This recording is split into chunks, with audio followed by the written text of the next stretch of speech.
Our people ain't got no shame. You know how we know our people, sisters ain't got no shame? Because they come outside dressed like that with shorts on. They come outside with no bra on. Hey, that you can't tell me that's no shame. That's no shame. You got little kids all in the street and all they see is nipple game.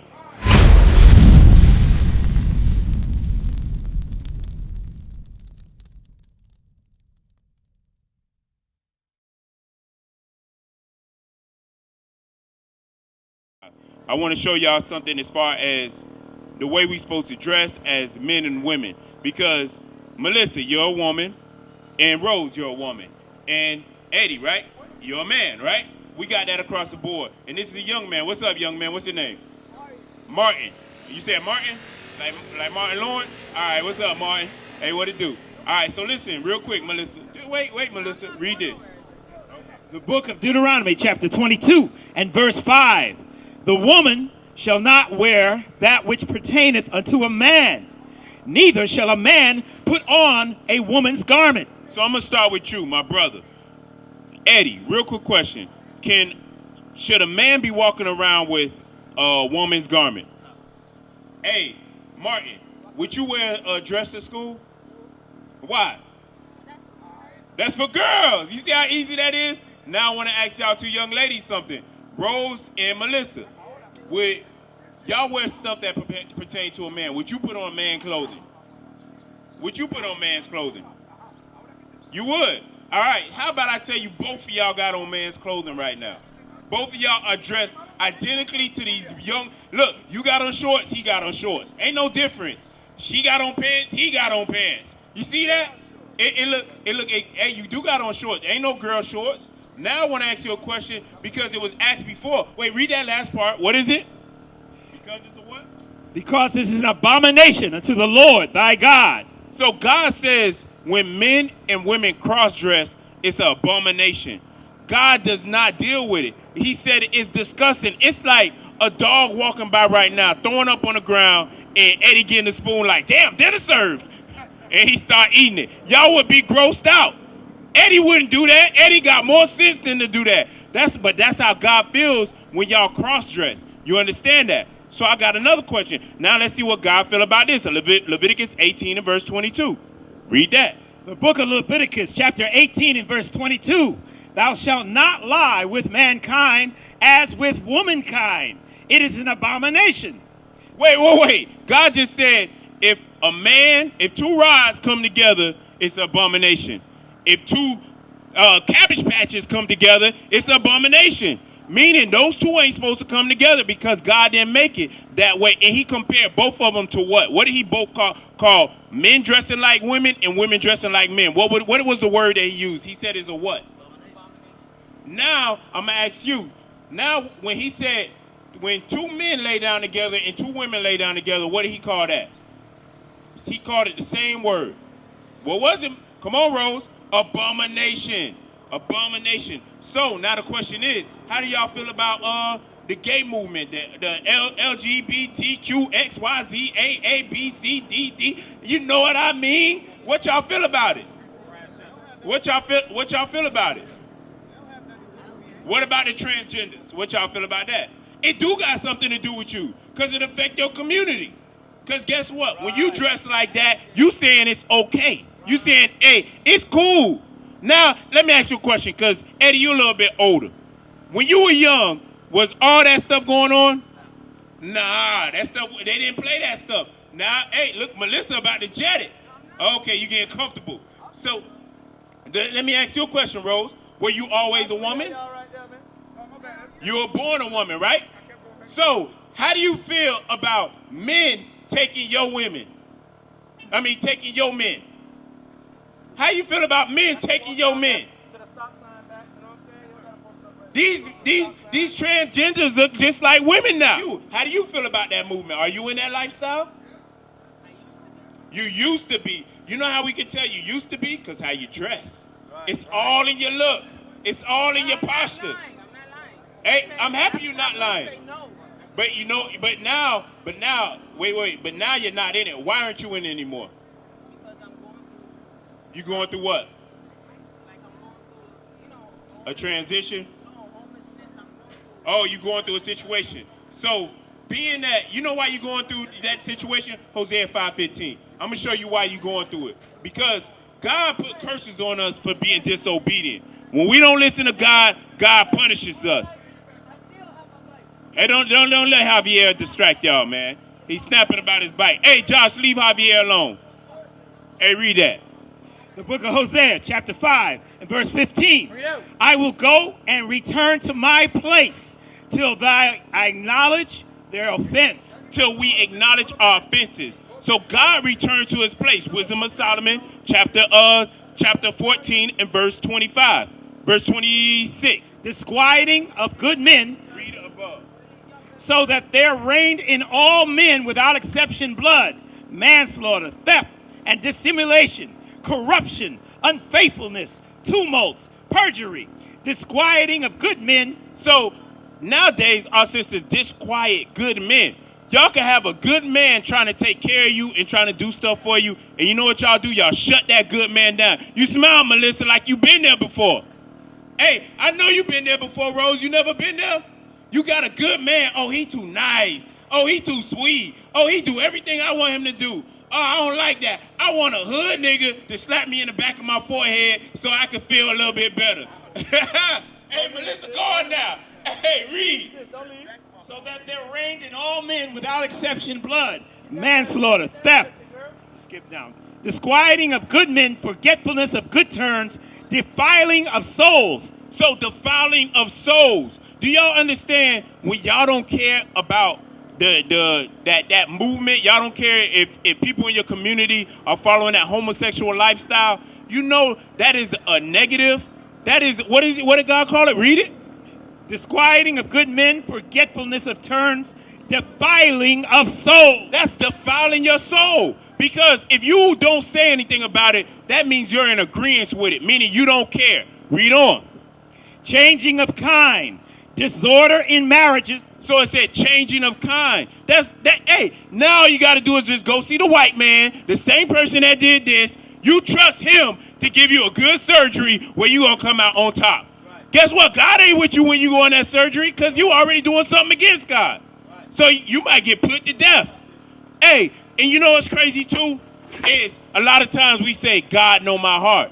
And you know what God know my heart did? Melissa, it got our sisters homeless. It got our sisters in situations that they shouldn't be in. It got our sisters in the ghetto. The ghettos of America. Because you can't tell me, if y'all live in this neighborhood, this ain't the ghetto? This ain't the hood? Ain't bad stuff happening to our people all the time in the hood? We got to worry about each other and we got to worry about the police. That's a horrible way to live. That means 24/7, you got to have your head on the swivel. You don't know if it's your best friend that might stab you in your back, might do you dirty, might go ahead and disquiet your husband because she see you a bad woman. She like, oh, that she ain't ish. Her husband a good man. I'ma sleep with him. That's what our sisters do. You understand that? Read on. Changing of kind. Changing of kind. Read. Disorder in marriages. Disorder in marriages. Because hey sis, you have a boyfriend or a husband? You got a boyfriend. You see that? This is a problem too, Melissa. Our sisters got boyfriends. You got a boyfriend? You got a girlfriend still? No, you said no. All right. So it says, listen, God doesn't agree with no boyfriend, no girlfriend, none of that. It's okay. Let the tears flow, sis. It's hot? Okay. All right. Sweating out your eyes. All right. So listen. So let's hit. Yeah, you got. Oh, she mad now. Hey, Melissa, we out here because we love our people and we love you. That's the reason why we here. We in the sun too, sis. All right, so listen to this, Rose. Read. Disorder in marriages, adultery, and shameless uncleanness. This is what's going on in our community. Shameless. Our people ain't got no shame. You know how we know our people, sisters ain't got no shame? Because they come outside dressed like that, with shorts on. They come outside with no bra on. Hey, that you can't tell me that's no shame. That's no shame. You got little kids all in the street and all they see is nipple game. Already early. You already exposing the children early, sis. But this is stuff that we got to consider. You understand? You an Israelite. You a princess. You ain't average. You come from what tribe you come from, sis? Because I didn't catch it when he asked you. He said your father's African American, so you come from the tribe of Judah. You understand that? That's a mighty tribe, the nation of Israel. God says you important. Get what Israel means. Read that. The book of Genesis, chapter 32, and verse 28. And he said, thy name shall be called no more Jacob, but Israel. For as a prince hast thou power with God and with... Hey, wait. So he says, as a prince, read. Hast thou power with God and with men. He said we got power with God and with men. Do you understand? You got power in a spiritual realm and in an earthly realm. When you come back to who you are as a princess, because if the men are princes, what does that make you? That makes you a what? If I'm a prince, and what does that make you? A princess. A princess. Because Christ is our king. So we are princes and you are a princess. Somebody get the definition of Sarah. The Hebrew definition of Sarah. Because now go to Sarah. Go to Sarah, 1 Peter chapter 3 and verse, 6? So listen to this. Because if y'all, hey, listen, Melissa. God says y'all are princes. You understand that? So, princesses. So as princesses, y'all got an important duty. God says this. Read that. The book of 1 Peter chapter 3 and verse 6. Even as Sarah obeyed Abraham, calling him Lord, whose daughters you are as long as you do well. So God says you're the daughters of Sarah as long as you do well. Now, somebody got a definition? Read that. This is the definition of Sarah. Origin. Sarah is the name of the biblical wife of Abraham. It is a Hebrew word meaning noble woman or princess. So y'all are princesses. That's what God says. He said you are the princesses as long as you do well.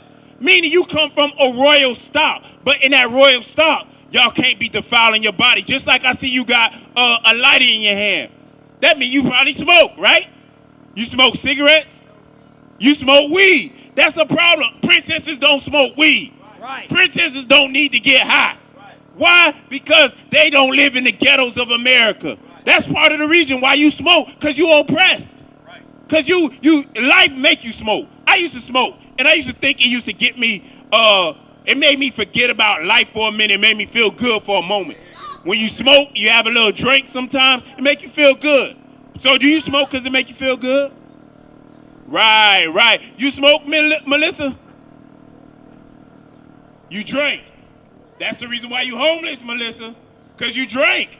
You drinking in broad daylight. That's not for a princess to do. Right. This is stuff we going against God when we do this. Read that, 1 Corinthians. Read. The book of 1 Corinthians chapter 3, verse 16.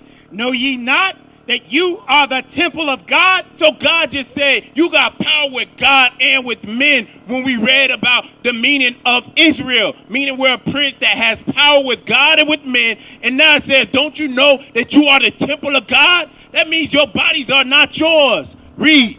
And that the Spirit of God dwelleth in you? God is in you. But can God be in you if you out drinking while it's hot outside? You just say you're sweating because it's hot. And you got on a sweater, but you go inside and you put on, you go get a beer. You go get a drink. That sounds kind of backwards. But you know why you're doing that? It's because you're oppressed. You feel like that's the best way to cope. You understand? So read on. If any man defile the temple of God, him shall God destroy. So if you defile your temple, God will destroy you, Rose. So by smoking, guess what? You are defiling your temple. Hey, you smoke, bro? Hey, you smoke? Hey, I'm asking you a question. It's just a question. Do you smoke? Okay, our sister Rose smoke too. This is why we talking to our people. You see how a man leaves the men of God, but the women stay and post up? This is backwards. Society is backwards as hell. Our people don't want solutions. Damn, this is but now I see why Christ marveled. Read.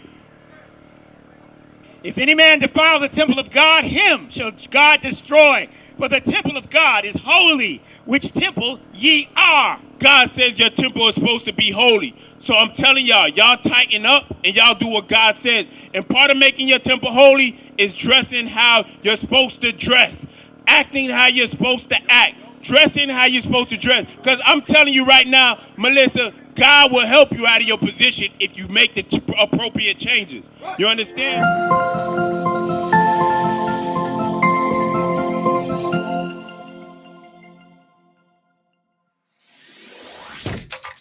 Shalom, Israel. This is Bishop Nathaniel. I want you to know that you can view all our Sabbath classes live on IUIC TV. That's right, I said on IUIC TV.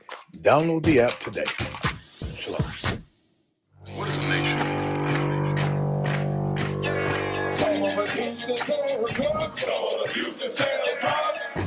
Nation is men leading by example.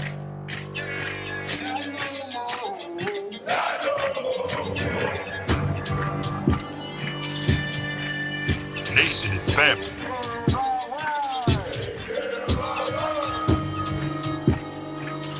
Nation is community. Nation is children with role models.